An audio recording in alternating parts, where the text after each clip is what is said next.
Commander Thyrix stood at the observation window of Border Station 12 and watched the endless darkness of space. For 30 years, he had served the Valorian Empire at this lonely outpost. For 30 years, nothing interesting had ever happened. Ships came through the jump gate, showed their registration codes, and continued on their way. That was the nature of Imperial travel. Everything was tracked. Everything was controlled.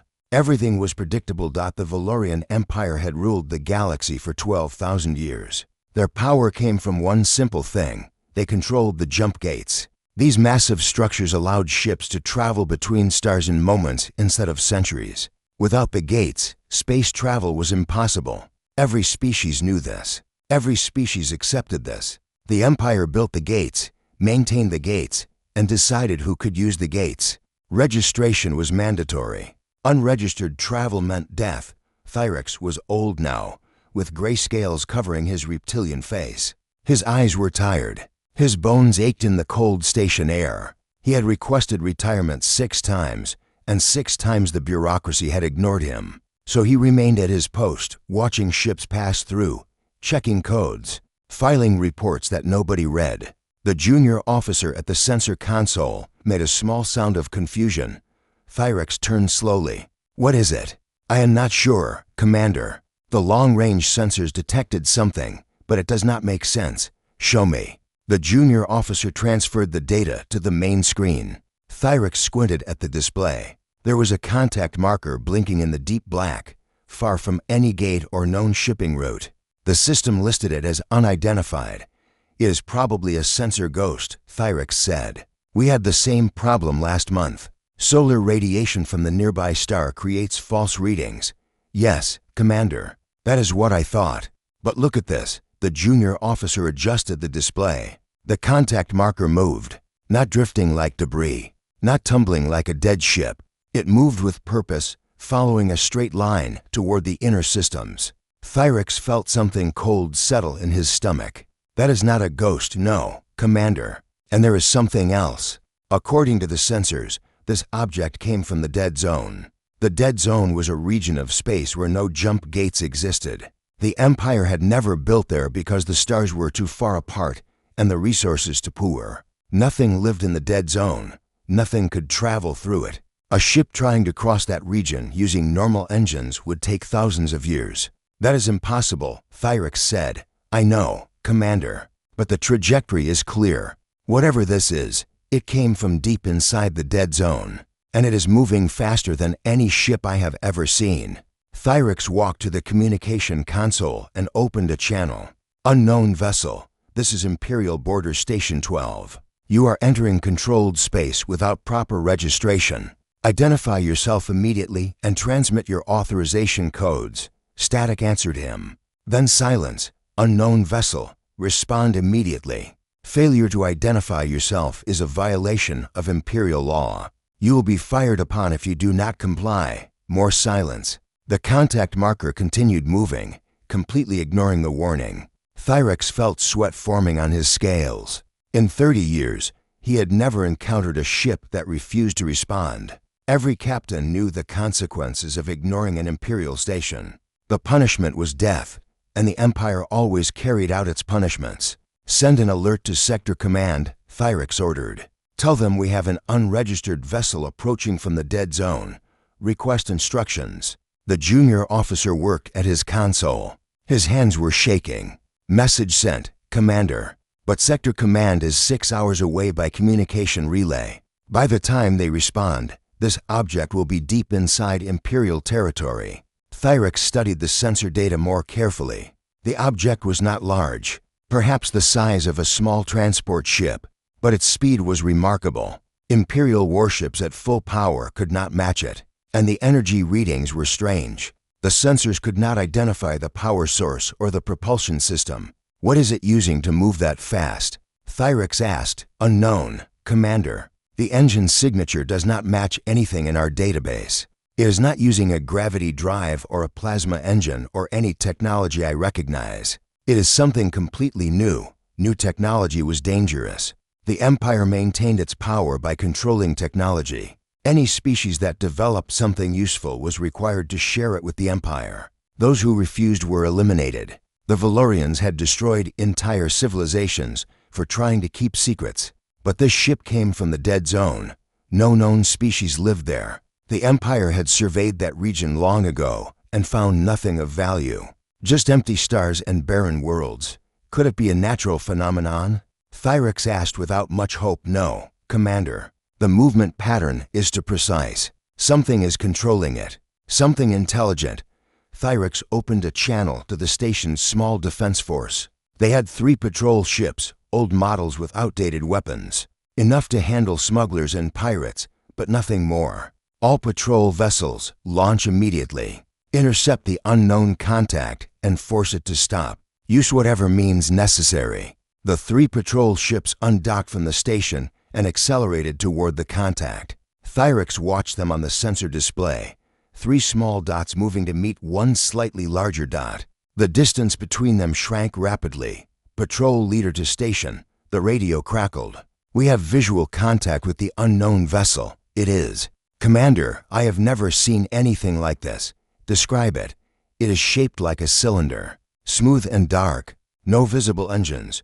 No weapon ports. No markings of any kind. It looks like a piece of black metal floating through space. But it is moving without any thrust I can detect. Order it to stop. Unknown vessel. This is Imperial Patrol. You are ordered to halt immediately and prepare for boarding. If you do not comply, we will open fire. Thyrex waited. The patrol ships were close now, forming a triangle around the mysterious cylinder. Their weapons were armed and ready. The cylinder did not stop. It did not change course. It continued moving as if the patrol ships did not exist.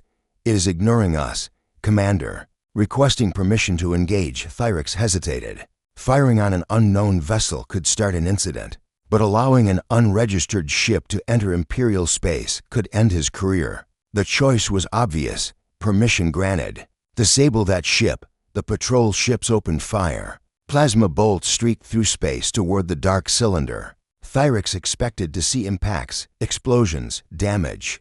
Instead, he saw nothing. The weapon's fire seemed to pass through the cylinder without effect, as if it was not really there. Commander, our weapons are not working. The target is undamaged.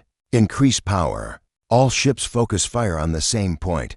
The patrol ships concentrated their attack. The space around the cylinder lit up with weapons fire. Still nothing. The cylinder continued forward, completely unaffected. Then something happened.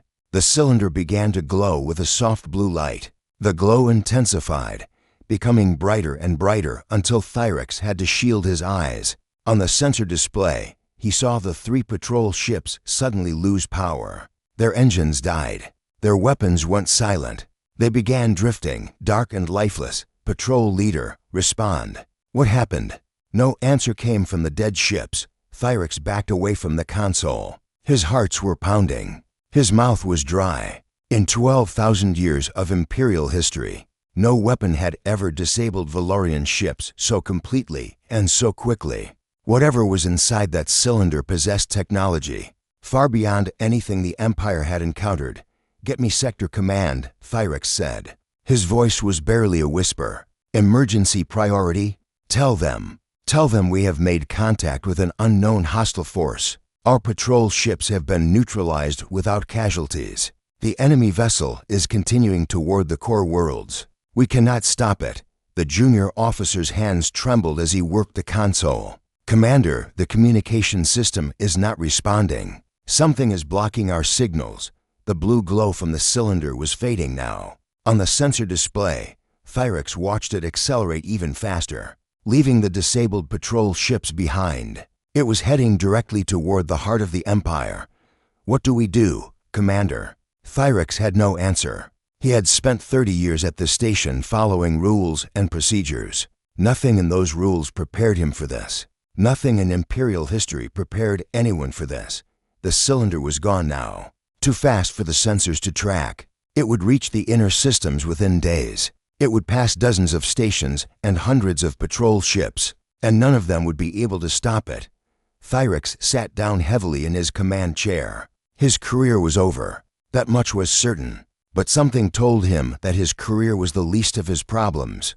Something told him that the entire empire was about to change. He looked out the observation window at the distant stars. Somewhere out there, in the dead zone that everyone had forgotten, something had been waiting. Something had been growing. Something had been preparing, and now it was coming. The junior officer finally managed to establish a backup communication link. The signal was weak and full of static, but it would reach Sector Command eventually. What should I tell them, Commander? Thyrex thought for a long moment. How do you explain the impossible? How do you tell your superiors that everything they believed was wrong? Tell them the truth, he finally said. Tell them that an unregistered vessel emerged fro. The Imperial Palace on Valoria Prime was the largest structure ever built by any species in the galaxy. Its towers reached into the clouds. Its halls could hold entire armies. Its walls were made of stone quarried from 100 conquered worlds. For 12,000 years, it had stood as a symbol of Valorian power. Nothing in the galaxy could threaten it. High Minister Kravix stood in the Chamber of Secrets. Deep beneath the palace, this room did not officially exist. No records mentioned it. No maps showed it. Only the highest members of the Imperial Council knew about the vast archive hidden below there. The archive contained the true history of the Empire. Not the glorious stories told to the public, but the real events that had shaped galactic civilization. Genocide, betrayal, forbidden experiments. Every dark secret the Empire had accumulated over 12 millennia was stored here. Kravix was searching for one particular secret. The reports from Border Station 12 had reached him 3 days ago. An unregistered vessel from the dead zone. Technology that could disable ships without weapons. Speed that made Imperial engines look primitive. The descriptions matched something Kravix had read about long ago, when he was a young researcher with access to classified files. He found the records he was looking for in a dusty corner of the archive.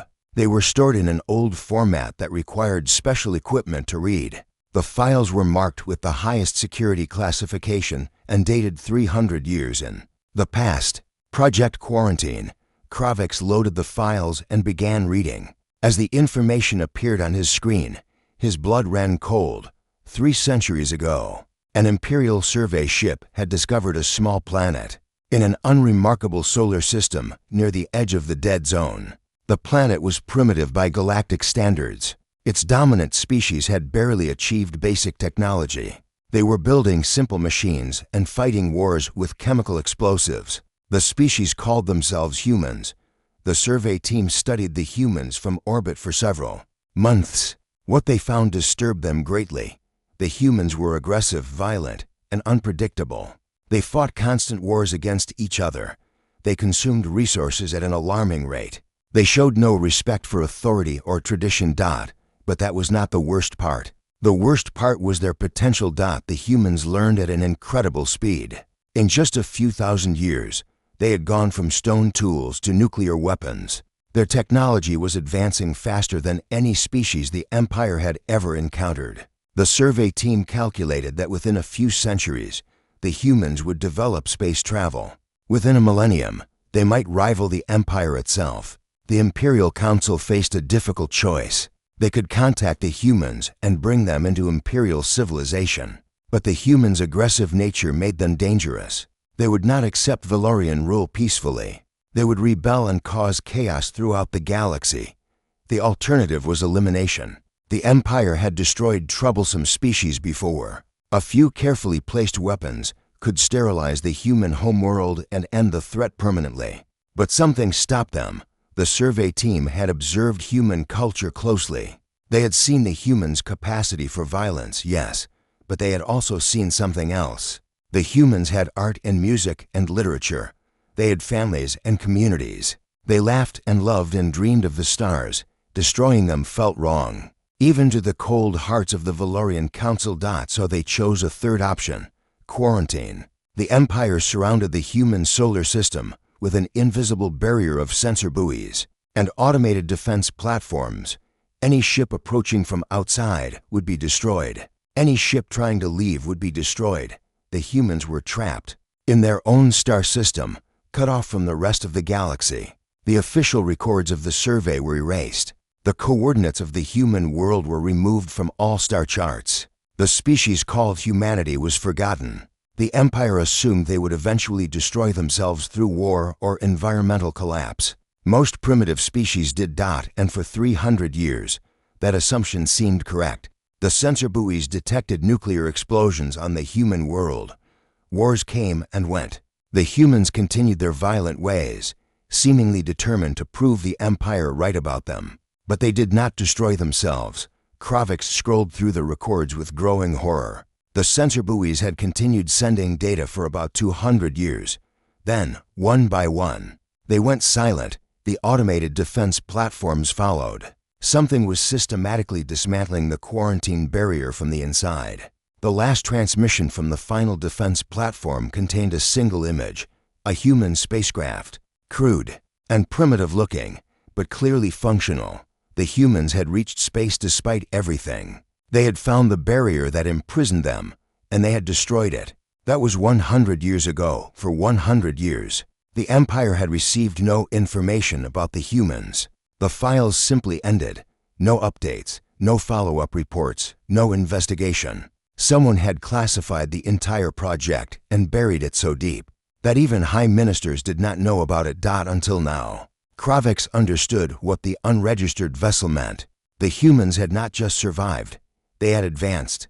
They had developed technology that the Empire did not possess. They had learned to travel between stars without using the jump gates, and now they were coming. He gathered the files and hurried to the council chamber. The other ministers were already assembled, arguing loudly about the reports from the border stations. More sightings had come in over the past 3 days. The mysterious vessel had been spotted in 6 different systems, always moving too fast to intercept, always ignoring all attempts at communication. "We must send the fleet," Minister Draven shouted. "This is an invasion. We must respond with overwhelming force and risk starting a war with an enemy we know nothing about." Minister Celine replied, "We need more information before we act." Information. 3 of our patrol ships were disabled. In seconds. "What more information do you need?" Kravix entered the chamber and placed his files on the central table. "I have the information you need," he said quietly, "but you will not like it." The other ministers fell silent. Kravix activated the display and showed them the Project Quarantine files. He explained everything: the discovery of the humans, the decision to quarantine them, the disappearance of the sensor buoys, the century of silence that followed. When he finished, the chamber was completely quiet. "You are telling us," Minister Draven said slowly, "that this vessel comes from a species we tried to imprison 300 years ago." "Yes." "A species that has somehow developed technology superior to our own." "Yes." "A species that we trapped and abandoned and forgot about." "Yes." Minister Celine leaned back in her chair. Her face was pale. "They must hate us. They must want revenge for what we did to them." "Perhaps," Kravix said, "or perhaps they want something else. The vessel has not attacked anyone. It disabled our patrol ships, but it did not destroy them. No one has been killed." "Yet," Draven growled. "Yet," Kravix agreed. "But consider this. If the humans wanted to destroy us, why would they send a single ship? Why would they announce their presence so openly? They could have remained hidden and struck without warning." "What are you suggesting?" "I am suggesting that they want us to see them. They want us to know they are coming. They want us to be afraid." Kravix paused. "And they want us to remember what we did to them." The implications hung in the air like poison. For 300 years, the Empire had assumed the humans were dead or dying. For 300 years, the humans had been watching, learning, preparing. Every moment of that century of silence had been filled with purpose. "We need to capture that vessel," Minister Celine said. "We need to understand their technology. If they can travel without the gates, everything changes." "Everything changes regardless," Kravix replied. "The humans know about the gates. They know we control them. They know that is the source of our power, and they have found a way around it. Then we must destroy them before that knowledge spreads." "How?" "We cannot catch their ship. We cannot communicate with them. We cannot even damage their vessel with our weapons." "What do you propose we do?" The ministers had no answer. For the first time in 12,000 years, the Valorian Empire faced an enemy it could not bully. Bribe or destroy? The humans had emerged from their prison with weapons the Empire could not match and knowledge that threatened everything. Kravix thought about the survey team's original observations. The humans were aggressive and violent, yes, but they were also creative and adaptable. They learned faster than any species in the galaxy. They had taken 300 years of imprisonment and turned it into an advantage. And now they were free. What do humans want? Minister Celine asked. What drives them? There must be something we can offer, something we can negotiate. Kravix shook his head. According to the old files, humans value freedom above almost everything else. They fought wars against each other over the right to make their own choices. They destroyed their own governments when those governments became too controlling. Freedom. Draven spat the word, a dangerous concept. Yes, Kravix agreed. Very dangerous, especially for an empire built on control. The ministers continued their arguments, but Kravix knew it was pointless. They were debating how to respond to a threat they did not understand using strategies. That would not work. The humans had spent a century preparing for this moment. The Empirith news spread faster than the Empire could control it. Within days of the first sighting, every species in the galaxy knew about the mysterious vessel from the dead zone. Communication networks buzzed with rumors and speculation. Some said it was a ghost ship from an ancient civilization. Others claimed it was a secret Valorian weapon being tested. A few whispered that it was something far more dangerous, proof that the Empire's power was not absolute. On the mining world of Krethis 4, a young worker named Sela heard the stories from a trader who had passed through the system. She worked in the deep tunnels, extracting rare minerals that the Empire demanded in ever-increasing quantities. Her people, the Krethians, had served the Empire for 800 years. They had no choice. Without access to the jump gates, they could not trade, could not travel, could not survive. They say the ship ignores the gates entirely, the trader whispered. It moves between stars without using any of our technology. The Empire cannot catch it. The Empire cannot stop it. Sela did not believe the stories at first. She had been taught from birth that the Valorians controlled all space travel. That was simply the way things were. The idea of traveling without the gates was like imagining a fish flying through air. But then she saw the broadcast. Someone had managed to record the human vessel as it passed through the Argent system. The footage was grainy and brief, but it was enough. Sela watched the dark cylinder move across the screen, smooth and silent, leaving Imperial patrol ships struggling to follow. It moved with a grace that seemed almost alive, and at the end of the footage, there was a message. To all species living under the Empire, we are humanity. For 300 years, we were imprisoned in our own star system. The Valorians decided we were too dangerous to be free. They were right. We are dangerous, but not to you.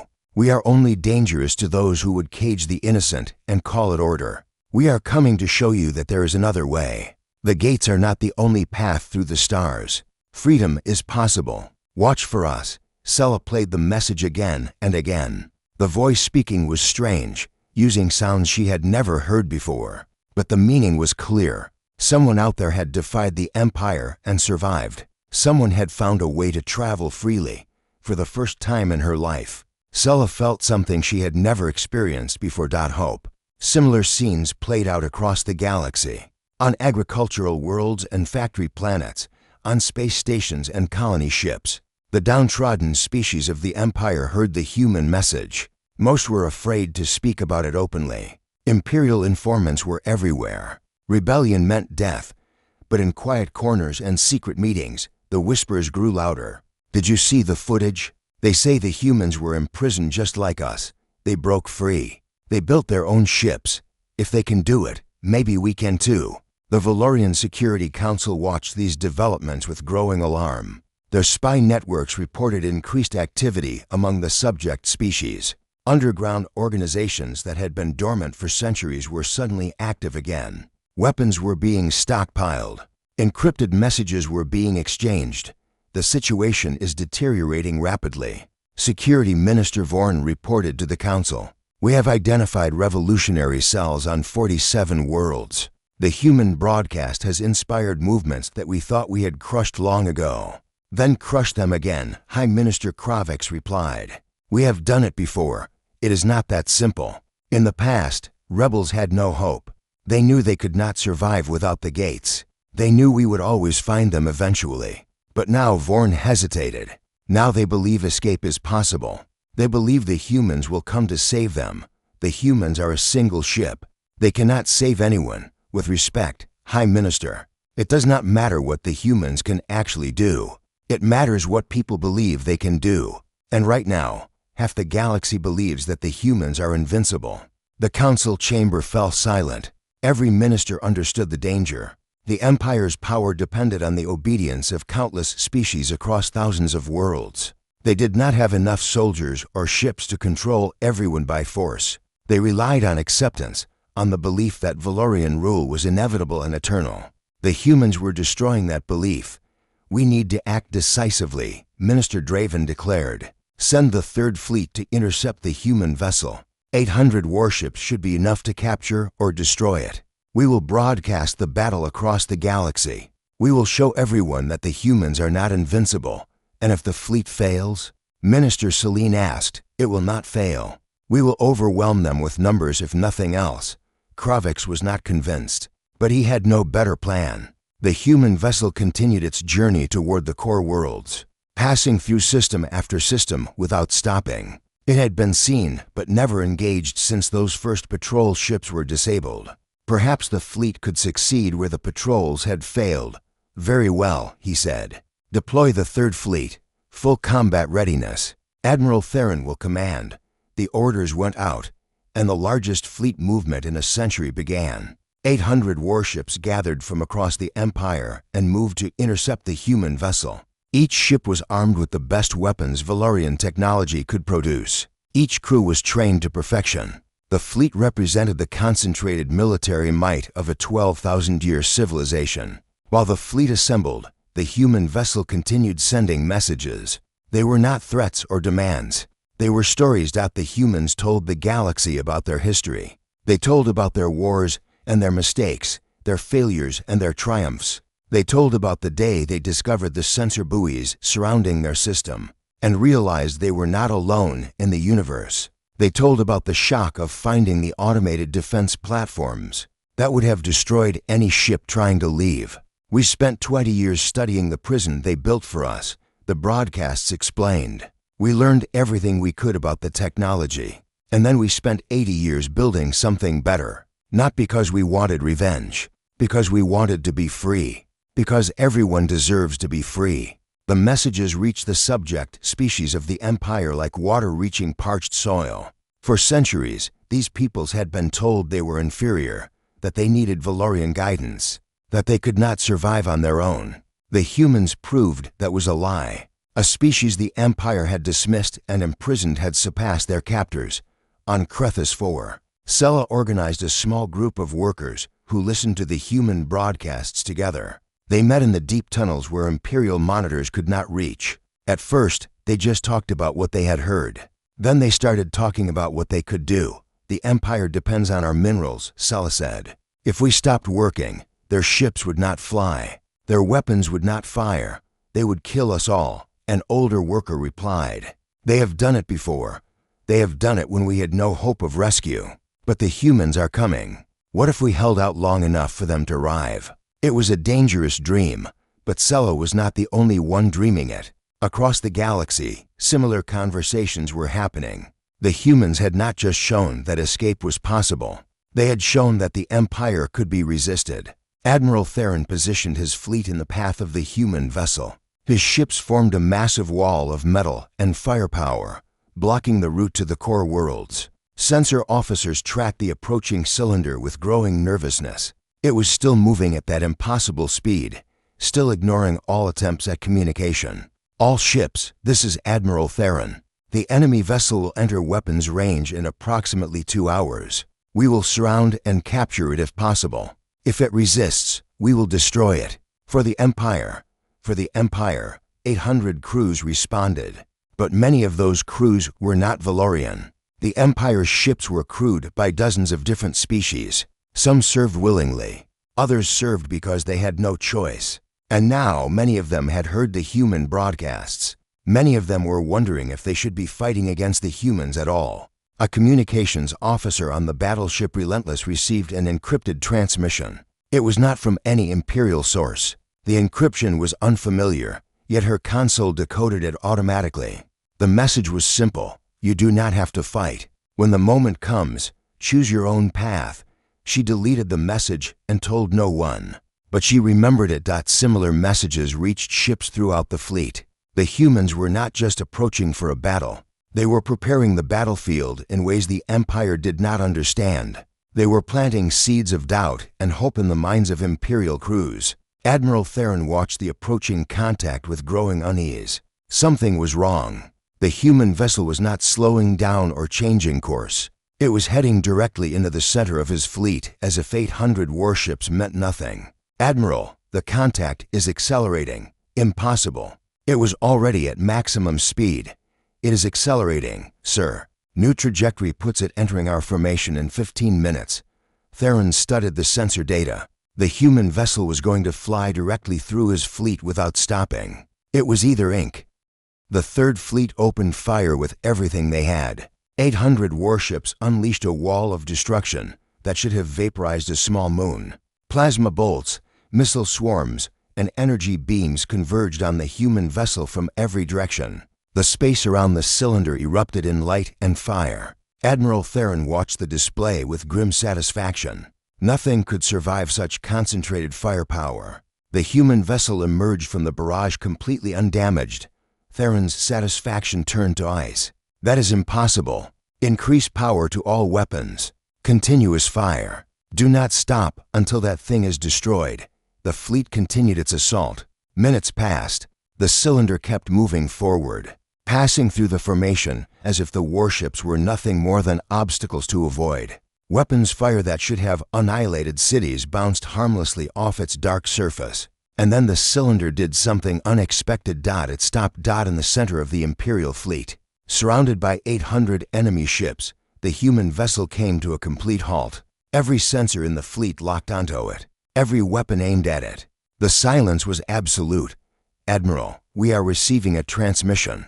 It is coming from the human vessel." On screen, the display flickered and a human appeared. The crew of the Relentless had never seen anything like this creature. It had soft skin instead of scales, hair on its head instead of spines, and eyes that seemed to see everything at once. The human looked around as if it could see every ship in the fleet. "Greetings," the human said. "My name is Captain Sarah Chen of the free human ship Prometheus. I am speaking to you on an open channel. Every species in this sector is receiving this broadcast. I want everyone to see what happens next." Admiral Theron grabbed the communication controls. "This is Admiral Theron of the Valorian Empire. You are surrounded. Your vessel cannot escape. Surrender immediately or you will be destroyed." Captain Chen smiled. It was a strange expression, showing teeth in a way that somehow did not seem threatening. "Admiral, you have been trying to destroy my ship for the last 10 minutes. It has not worked, but please continue if it makes you feel better. I will wait. Our weapons will penetrate your shields eventually. You cannot hold out forever. Admiral, we do not have shields. We simply have materials your weapons cannot damage. We spent a century developing them specifically for this moment. We knew exactly what we would face when we revealed ourselves. We prepared accordingly." Theron felt his confidence crumbling. The human spoke with such calm certainty. This was not the desperation of a trapped enemy. This was something else entirely. "What do you want?" he demanded. "I want to talk. Not to you, Admiral. To everyone who is listening. To every species in this fleet and every world receiving this broadcast. I have a story to tell, and I want everyone to hear it." The broadcast went out across the galaxy. On mining worlds and agricultural planets, on space stations and colony ships, billions of beings watched the human captain speak. 300 years ago, the Valorian Empire discovered my species. We were primitive by galactic standards. We had barely reached our own moon. We posed no threat to anyone, but the Empire looked at us and saw potential. They saw that we learned quickly, that we adapted rapidly, that we might one day rival their power. So they made a choice. They surrounded our star system with weapons and sensors. They trapped us in a cage of their own making. They erased all record of our existence. And then they waited for us to die." Captain Chen paused, letting the words sink in across the galaxy. "We did not die. We found their cage. We studied it. We learned from it. The Empire gave us the greatest gift imaginable without meaning to. They gave us 100 years of peace, 100 years without interference, 100 years to develop without anyone trying to control us or exploit us. And we used that time well." The cylinder behind her began to change. Its smooth surface rippled and shifted. Sections of the hull moved apart, revealing what lay beneath. The human vessel was not one ship. It was thousands.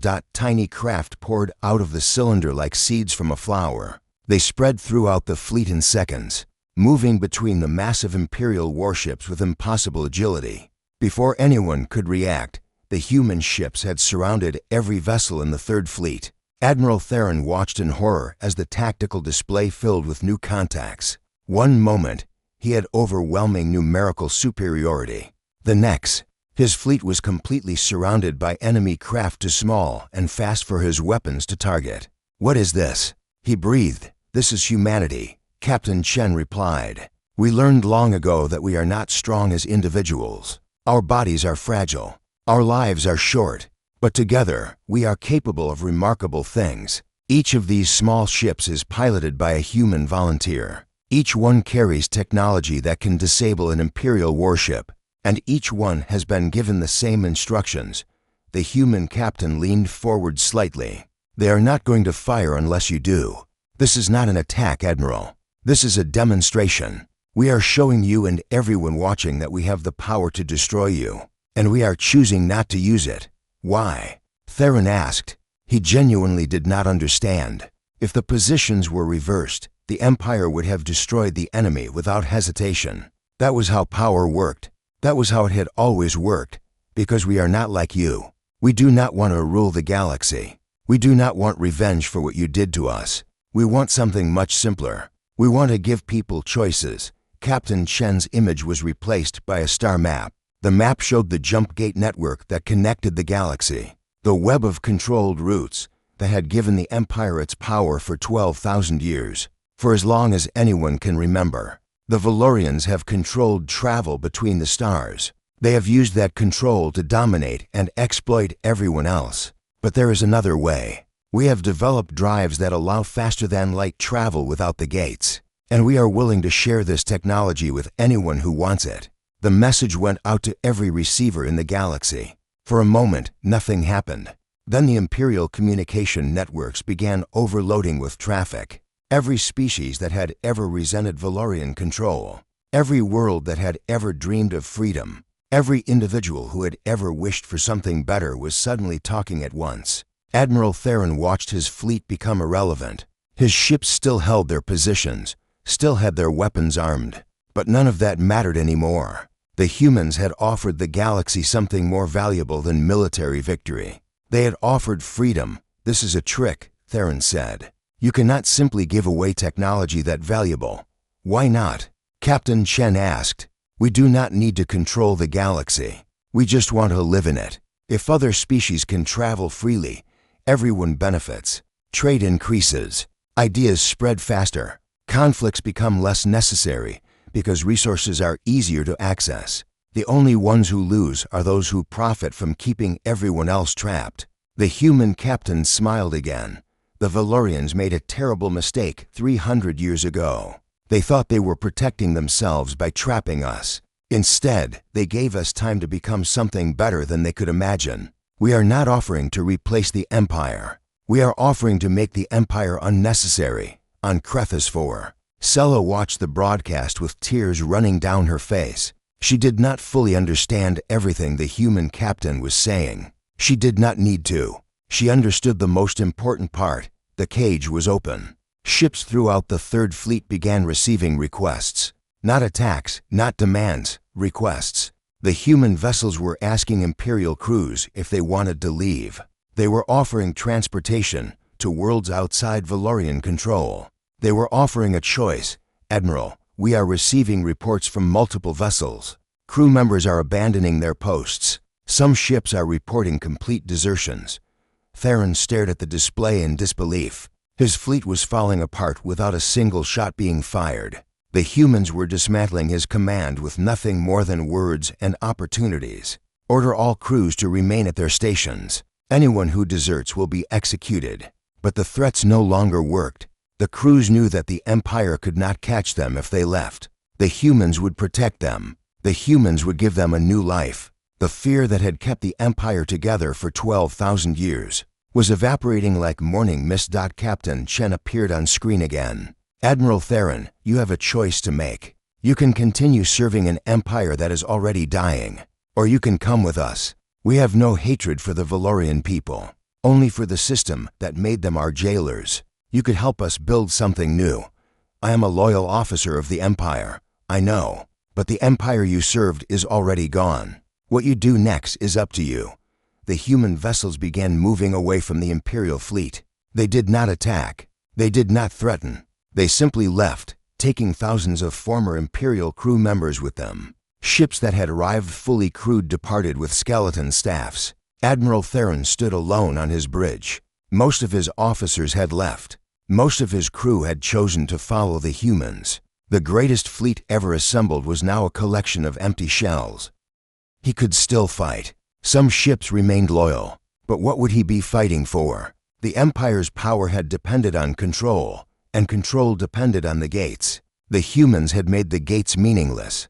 Even if he destroyed their entire force, the technology would spread. The knowledge was all wreath. Months that followed the Third Fleet encounter changed the galaxy forever. Humanity established what they called the Free Transit Accord. Any species that wanted access to gate-free travel technology could have it. There were no conditions, no demands, no requirements. The humans simply gave the knowledge away, along with the materials and training needed to build the new drives.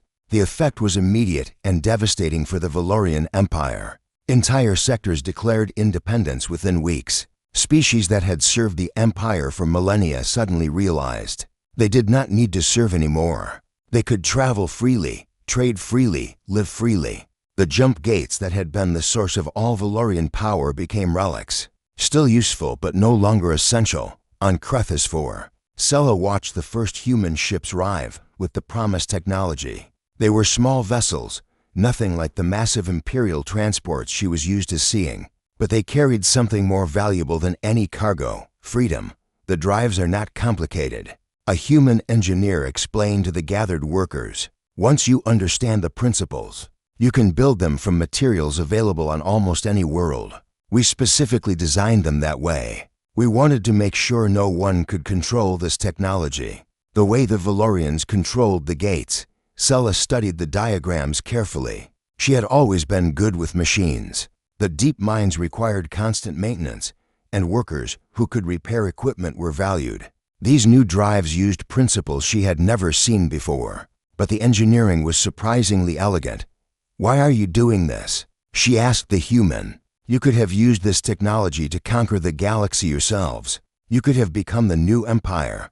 The engineer smiled. He was an older man with gray hair and kind eyes. "We thought about it actually. When we first developed these drives, there were people who wanted to use them for revenge. The Valorians had trapped us for 300 years. They had decided we were too dangerous to be free. Many of us wanted to prove them right. What changed? We realized that if we became conquerors, we would be just like them. We would spend our lives watching for threats and crushing anyone who might challenge us. We would become the prison guards of a galaxy-sized cage. That was not the future we wanted." He gestured at the ships and equipment around them. "This is the future we chose. Sharing what we have, helping others stand on their own, building something together instead of alone." Sela thought about this for a long time. She had grown up believing that power meant control. The Empire had taught her that lesson every day of her life. The idea that power could mean something different was hard to grasp, but watching the humans work alongside her people, teaching them and learning from them in turn, she began to understand. The humans were not weak. They had proven that against the Third Fleet, but they used their strength to open doors instead of closing them. Maybe that was a different kind of power. On Valoria Prime, the Imperial Palace was quieter than it had been in centuries. Most of the servants had left. Most of the administrators had fled. Most of the military had either defected or been dismissed. The 12,000-year empire was collapsing, and there was nothing anyone could do to stop it. Emperor Kevin XIV stood on his observation deck and watched his world burn. Not literally burn, of course. The humans had not attacked the Valorian homeworld. They did not need to. They had simply made the empire irrelevant, and irrelevance was a slower but equally certain death. High Minister Kravex stood beside the emperor, watching the same view. Columns of smoke rose from the distant city where riots had broken out. The population was angry, frightened, confused. Everything they had believed about their place in the galaxy had proven to be a lie. How did we come to this? The emperor asked. We made a choice 300 years ago, Kravex replied. We saw a species with potential and decided to cage them rather than face them. We thought we were protecting ourselves. Instead, we created our own destruction. Could we have done anything differently? Kravex considered the question carefully. We could have approached the humans as equals. We could have offered them partnership instead of imprisonment. We could have learned from them as they would have learned from us. We had other choices. We simply refused to see them.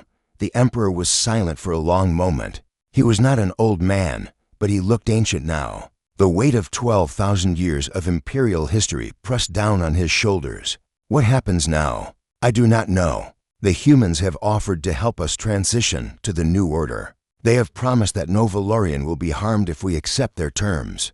They want peaceful integration, not revenge. Can we trust them? They have given us no reason to distrust them. Every promise they have made, they have kept.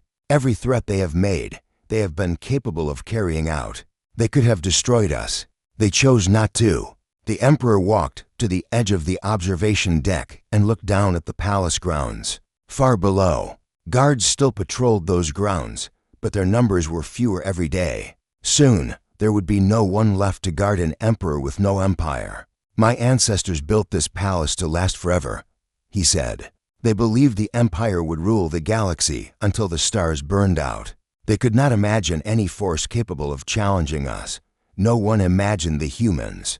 Kravex agreed. They should have. We knew they were there. We knew they were capable. We could have prepared. Instead, we forgot about them. We assumed our prison would hold. To be fair, the prison did hold. For 200 years, no human ship left their system. We simply underestimated what they would do with that time. The emperor laughed bitterly. Yes, we gave them peace and isolation and time to develop without interference. We created the perfect conditions for them to surpass us. Our cage became their cocoon. In the city below, the riots were spreading. The Imperial Guard was falling back, unable to control crowds that no longer feared them. The old order was dying, and nothing could save it. I will accept the human terms, the emperor said finally. Not because I want to, but because there is no alternative. Perhaps our descendants will forgive us for losing everything our ancestors built.